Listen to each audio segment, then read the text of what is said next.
जय जिनेंद्र दोस्तों, मेरा नाम है सौम्या और विद्या गुरु संस्मरण में आपका स्वागत है। विद्या गुरु के रोचक संस्मरण सुनने के लिए चैनल को सब्सक्राइब जरूर करें और वीडियोस को शेयर कर गुरु प्रभावना में सहयोगी बने। तो दोस्तों, प्रस्तुत प्रसंग हमने समाधिस्थ मुनि श्री क्षमासागर जी महाराज द्वारा लिखित पुस्तिका आत्मान्वेषी से लिया है। तो दोस्तों, प्रस्तुत प्रसंग सन 1978 का है और यह जो आज का प्रसंग है यह उस प्रसंग से जुड़ा हुआ है जो कि हमने देखा था कि किस तरीके से जब आचार्य भगवंत का चातुर्मास नैनागिरजी में हुआ तब पर्वत पर आचार्य महाराज को 4 डाकुओं ने घेर लिया था।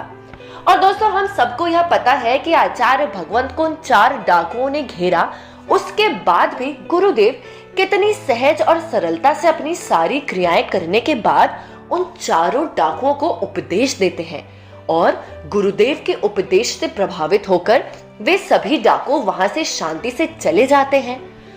तो दोस्तों, आज का प्रसंग भी उसी पर है। तो चलिए सुनते हैं कि चातुर्मास के दौरान एक दिन क्या हुआ। तो चातुर्मास के दौरान एक दिन जयपुर से कुछ लोग आचार्य भगवंत के दर्शनार्थ हेतु नैनागिरजी आ रहे थे। अब वे रास्ते में जब नैनागिरजी आ रहे थे तो वे रास्ता भूल गए और नैनागिर के समीप दूसरे रास्ते पे वे मुड़ गए। अब जब कुछ आगे जाने के बाद उन्हें यह एहसास हुआ कि शायद वे रास्ता भटक गए हैं, तब तक बहुत देर हो चुकी थी, क्योंकि इसी बीच 4 बंदूकधारी डाकुओं ने उन्हें चारों तरफ से घेर लिया था। और जब डाकुओं ने उन्हें घेरा तो यह तो बनी बात है कि गाड़ी में बैठे यात्री बहुत घबरा गए थे। वे बहुत डर गए थे, क्योंकि अनजान रास्ते में इतनी रात के वक्त जब कोई 4 डाकू बंदूकधारी डाकू किसी को घेर ले तो यह तो स्वाभाविक है कि वे सब बहुत घबरा गए थे। परंतु इसके बावजूद भी आचार्य भगवंत को याद करते हुए, बड़े बाबा को याद करते हुए, उनमें से एक यात्री ने थोड़ा साहस करके उनमें से एक डाकू से कहा कि भैया, हम जयपुर से आए हैं और हम आचार्य विद्यासागर जी महाराज के दर्शन करने जा रहे हैं, परंतु हम रास्ता भटक गए हैं। क्या आप हमारी मदद करेंगे?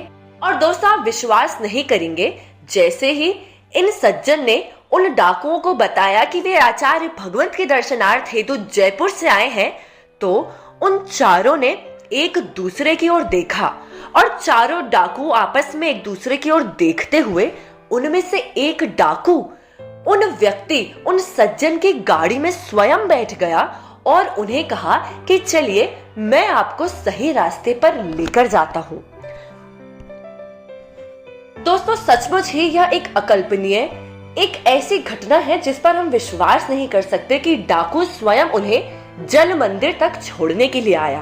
और दोस्तों, जैसे ही उनकी गाड़ी नैनागिरजी के जल मंदिर के समीप पहुंची, वैसे ही वह डाकू गाड़ी से उतरा और इससे पहले कि कोई कुछ पूछता वह वहां से चला गया। दोस्तों, जब यात्रियों ने ये सारी घटना वहां के लोगों को सुनाई तो वे लोग दंग रह गए।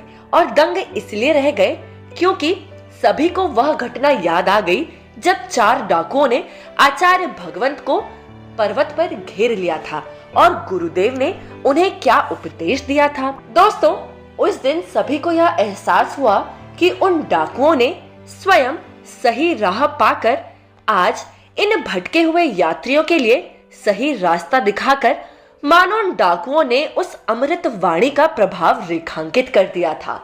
और इस सभी के बाद सभी लोगों ने आचार्य भगवंत के जोर से जयकारे लगाए और गुरुदेव के प्रति और समर्पित हो गए।